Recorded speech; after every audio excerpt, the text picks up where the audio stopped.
विद्यापति, जब हम पढ़ेंगे विद्यापति तो हमें विद्यापति का थोड़ा परिचय मालूम होना चाहिए। यद्यपि देखो, आप फर्स्ट ईयर के बच्चे हो, 11th-12th में आपके एक प्रश्न आ जाता था 4 नंबर का कि साहित्यिक परिचय दीजिए। ऐसा प्रश्न यहाँ नहीं आएगा अभी, जिसमें आपको उनकी जीवन, उनकी मृत्यु और उनके क्या कहते हैं, हाँ, पूरी जो उनका जीवन परिचय वो देना पड़े। लेकिन फिर भी हम जब विद्यापति पढ़ रहे हैं तो हमें विद्यापति के बारे में नॉलेज होनी चाहिए।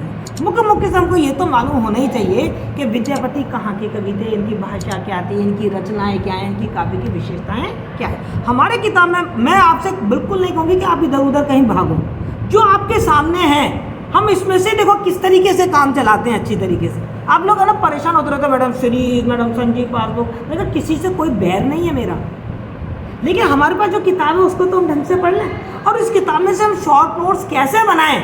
अभी इस किताब को तुम याद करोगे तो तुमको बोरियत लगेगी नहीं, पर हम क्या करें, इसमें से छोटे से नोट्स, काम की चीज़ें निकाल लें। कैसे निकालेंगे वो मैं आपको शॉर्ट नोट्स बना के दिखा रही हूँ। आप लोगों को भी आदत पढ़नी चाहिए, केवल हिंदी में ही नहीं, कोई सा भी विषय पढ़ें, पढ़ते समय ऐसे शॉर्ट नोट्स बनाना सीखें। बहुत इंपॉर्टेंट होते हैं शॉर्ट नोट्स, रिवीजन के समय बहुत काम आते हैं। ठीक है, तो हम पढ़ रहे हैं विद्यापति।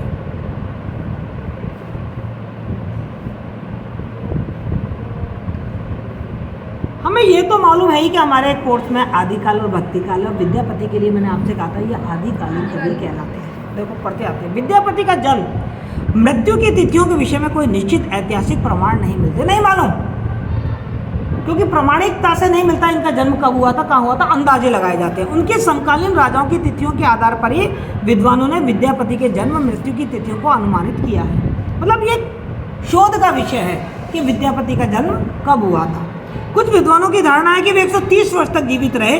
इनमें कोई संदेह नहीं कि विद्यापति दीर्घ आयु तक जिए थे, किंतु विद्यापति से संबंधित जो नवीन खोजें हुई हैं उनके आधार पर इनकी जन्म तिथि सन 1375 और मृत्यु 1448 ईस्वी मानी गई है। इस दृष्टि से विद्यापति की मृत्यु के समय उनकी उम्र 73 वर्ष रही होगी। विद्वानों ने यह भी अनुमानित किया है कि विद्यापति के पूर्वज संस्कृत के प्रकांड विद्वान थे। अब ये लाइन हमारे लिए क्यों काम की है कि जब इनके पूर्वज संस्कृत के प्रकांड विद्वान थे तो ये बच्चे पर अपने पूर्वजों का असर तो पड़ता ही है। तो इनकी भाषा में भी हमें कौन से शब्दों का प्रयोग ज़्यादा मिलेगा, संस्कृत शब्दों का प्रयोग मिलेगा। उनके पिता पंडित गणपति ठाकुर अपने समय के संस्कृत के प्रसिद्ध विद्वान और मिथिला के महाराज गणेश्वर सिंह के राजसभासद थे। बालक विद्यापति अपने पिता के साथ राज दरबार में जाया करते थे। वे बचपन से ही कुशाग्र बुद्धि के मेधावी छात्र थे। उन्होंने थोड़े समय में ही संस्कृत साहित्य दर्शन का गंभीर अध्ययन किया और ज्ञान प्राप्त करके अपनी कुशाग्र बुद्धि और प्रतिभा का परिचय दिया। केवल 20 वर्ष की आयु में ही उन्होंने महाराज गणेश्वर सिंह के पुत्र राजकुमार कीर्ति सिंह की प्रशंसा में कीर्तिलता एक पुस्तक लिख दी। तो अब ये हमने जो इतनी सारी बातें पढ़ी हैं वो तो चाहे हमारे डायरेक्ट काम की नहीं है, पर एक चीज़ तो हमारे काम की है, इनकी रचनाएं। और रचनाओं में हमारे सामने एक नाम आ गया, कौन सा नाम आ गया, कीर्तिलता। और ये हम कीर्तिलता कभी भूल भी नहीं सकेंगे। क्यों नहीं भूल सकेंगे, क्योंकि इसके साथ एक घटना जुड़ी हुई है कि विद्यापति ने इसकी रचना मात्र 20 साल की उम्र में कर दी थी। तो कोई चीज़ यदि याद कर रहे हैं और याद करने का तरीका सबसे सरल क्या होता है कि उसके साथ कोई घटना जोड़ दो तो वो चीज़ याद हो जाती है। अब आप भूलेंगे नहीं कि कीर्तिलता किसकी रचना है, विद्यापति की।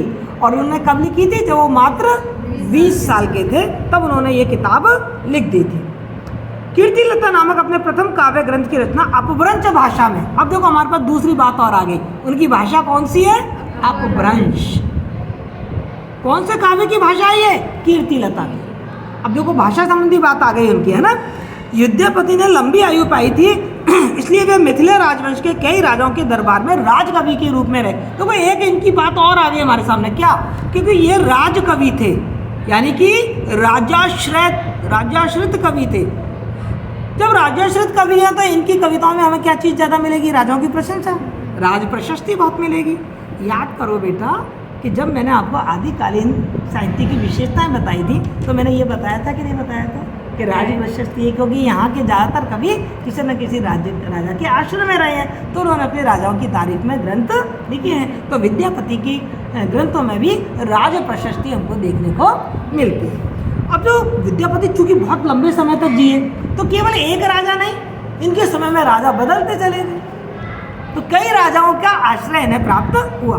गणेश्वर सिंह भव सिंह, देव सिंह और शिव सिंह। और शिव सिंह तो जैसे कोई इनके मित्र बन गए। शिव सिंह से तो इनकी बहुत गहरी दोस्ती सी हो गई थी, जिनके आश्रम में इन्होंने कविताएं लिखी। याद है कल मैंने एक कहानी सुनाई थी कि किस तरीके से मुगल सम्राट ने शिव सिंह को गिरफ्तार कर लिया था, याद है? वीडियो भी मैंने आपको भेजा इसका। नामक राजाओं के दरबार में बराबर राजकवि के रूप में सम्मान पाते रहे। महाराज शिव सिंह की उन पर विशेष कृपा रही। विद्यापति उनके अंतरंग मित्र और सखा थे। इसका कारण यह था कि महाराज शिव सिंह बहुत अधिक साहित्य प्रेमी थे और विद्यापति क्या करते थे? साहित्य लिखते थे। इसलिए विद्यापति और शिव सिंह की आपस में बहुत पटती थी। उन्होंने विद्यापति का जन्म स्थान विस्पी नामक गांव दान कर दिया। अब देखो यहाँ पर उनको एक बात और मिल गई कि विद्यापति का जो जन्म स्थान है वो कौन सा है? विस्पी। ये एक गांव है विस्पी जहाँ इनका जन्म हुआ था। ये एक छोटी छोटी सी जनरल नॉलेज की चीज़ है। हिंदी में भी बहुत सारा जनरल नॉलेज होता है। आप ये मत सोचा करो केवल साइंस और सोशल साइंस में जनरल नॉलेज होता है। जब आप जनरल नॉलेज का एग्जाम देने जाते हैं तो हिंदी से संबंधित भी प्रश्न उसमें पूछे जाते हैं।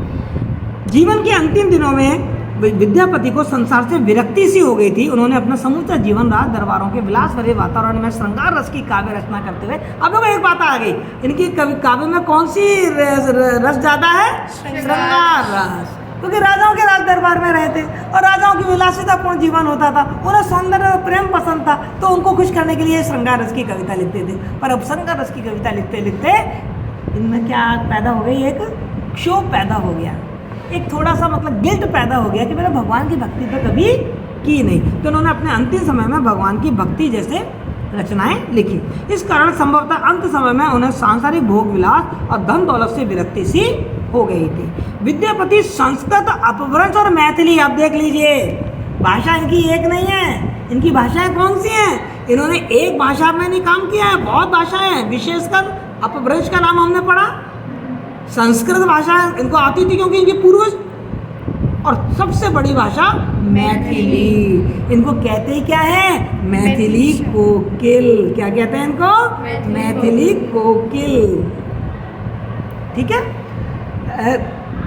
यही कारण है कि इन्होंने इन तीनों भाषाओं में ग्रंथों की रचनाएं की। अब इनके ग्रंथों के नाम आ रहे हैं, ध्यान से सुनना, हमको ज़्यादा नहीं पर 4-5 ग्रंथों के नाम तो याद करने हैं। शिव सर्वस्वसार, शैव सर्वस्वसार प्रमाणभूत, पुराण संग्रह, भू परिक्रमा, पुरुष परीक्षा, लिखनावली, गंगा वाक्यावली, दान वाक्यावली, विभाग सार, गया पत्तलक, वर्ष कृत्य, दुर्गा भक्ति, तरंगणी, ये तो सब संस्कृत में लिखी इन्होंने।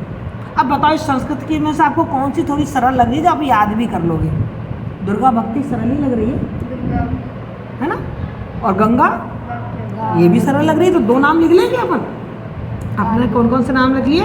एक तो अपने लिख लिया दुर्गा भक्ति और एक आप कह रहे हो मैडम हमको तो गंगा वाक्यावली भी सरल लग रही है। ठीक है। और ये कौन सी भाषा में लिखी हुई है उनकी? संस्कृत में। आगे चलते हैं। अपभ्रंश की रचनाओं में कीर्तिलता पहले ही पढ़ चुके हैं और एक कीर्ति पताका, बिल्कुल इजी है, दोनों लिख लेते हैं। देखो कीर्ति लता और कीर्ति पताका, दोनों कौन सी भाषा में लिखी हुई है? अपभ्रंश। बेटा ये जनरल नॉलेज के प्रश्न जो आते हैं, ठीक है। यह निर्विवाद है कि उन्हें जितनी लोकप्रियता, अच्छा मैं 1-2 लाइन छोड़ गई बेटा। मैथिली भाषा में विद्यापति की पदावली, तो उन्होंने जो पदावली लिखा है, जो पदावली इनकी किताब का नाम है, वो कौन सी भाषा है? मैथिली। और इनको सबसे ज़्यादा लोकप्रियता, सबसे ज़्यादा प्रसिद्धि इसी से मिली है। किससे मिली है? पदावली से मिली, तभी तो उनको मैथिली कोकिल कहा जाता है। यह निर्विवाद है कि उन्हें जितनी लोकप्रियता पदावली से प्राप्त हुई उतनी किसी अन्य ग्रंथ से प्राप्त नहीं हुई। मैथिली जो पदावली है वो मैथिली भाषा में रचित है। अब देखो आपको 5 रचनाएं फटाफट याद हो गई। ये तो 2 संस्कृत की हैं, ये 2 अपभ्रंश की हैं और ये मैथिली की है। कोई दिक्कत आएगी आपको? भाषा की इसी सादृश्य अथवा साम्य के आधार पर कतिपय बंगाली विद्वान सैकड़ों वर्षों तक विद्यापति को बांग्ला भाषा का कवि स्वीकार करते रहे। ये कल मैंने आपको बताया था। लेकिन जब बाद में शोध हुआ तो मालूम पड़ा कि बंगाल में विस्वी नामक ग्राम और शिव सिंह नामक के राजा को भी उन्होंने खोज दिया था। परंतु जब भाषा शास्त्र के विद्वानों ने विद्यापति की पदावली की भाषा को हिंदी की एक विभाषा मैथिली की रचना सिद्ध कर दिया, बोले कि नहीं, जो विद्यापति की जो भाषा है पदावली की, वो बंगाली नहीं है, बल्कि हिंदी की ही एक उपभाषा है, हिंदी की एक विभाषा है मैथिली, उसकी रचना है। तो ये सिद्ध हो गया कि विद्यापति तो हिंदी के कवि हैं, बंगला के नहीं। क्लियर बेटा, कोई दिक्कत?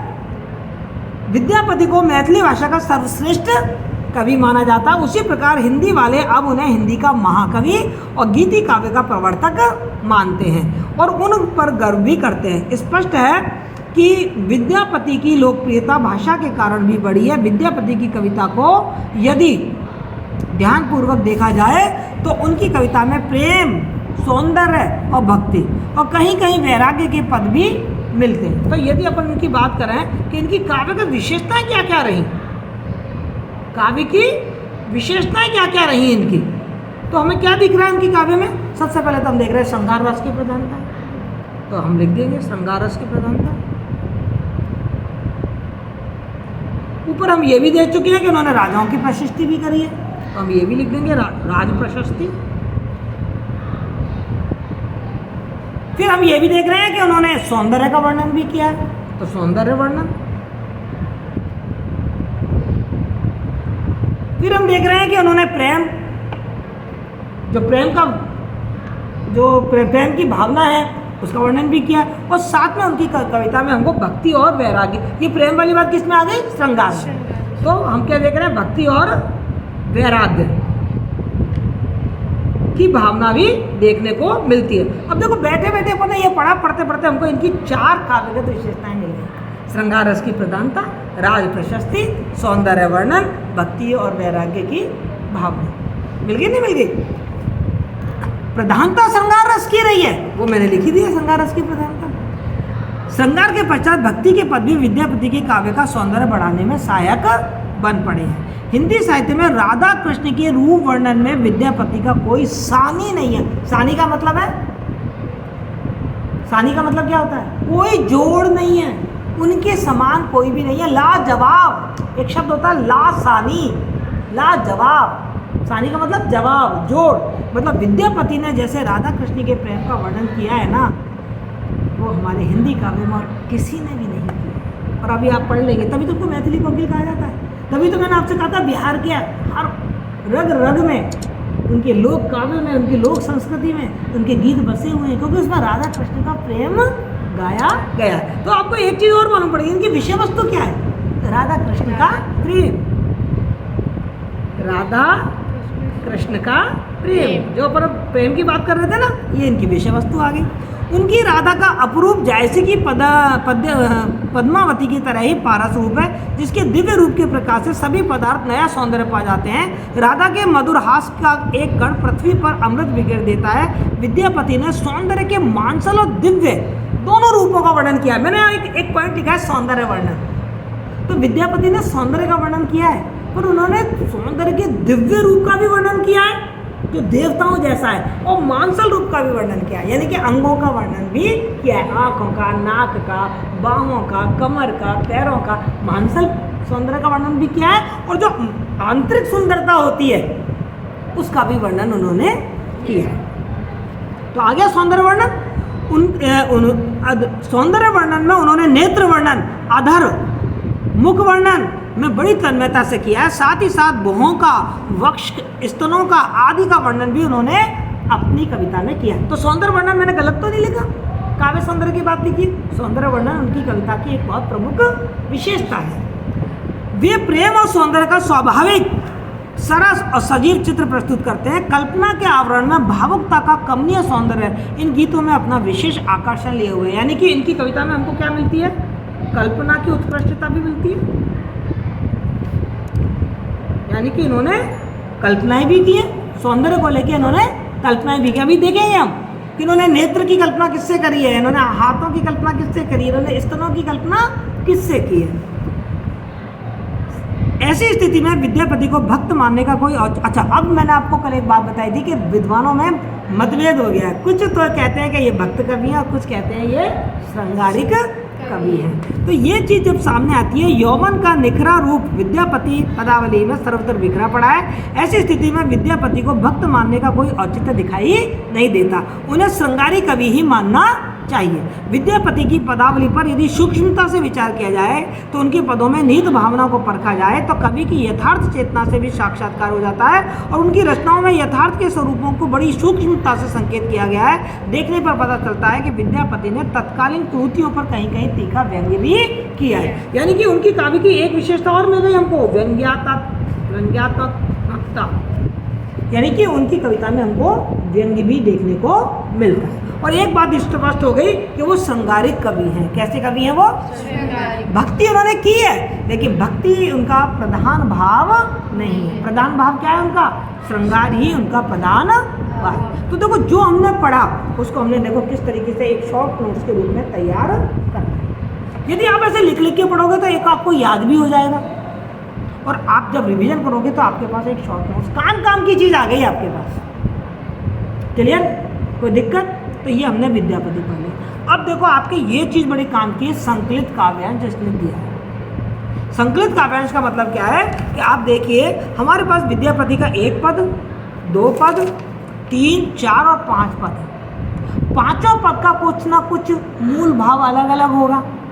पहले पद का मूल भाव हम देखेंगे, राधा और कृष्ण की बात कही गई है, कृष्ण राधा को बुला रहे हैं। दूसरे भाव में हम देख रहे हैं राधा कृष्ण को बांसुरी बजाने से मना कर रही है। तो ये जो किताब में आपके संकलित वाक्यांश लिख रखा है ये आपके बहुत काम का है।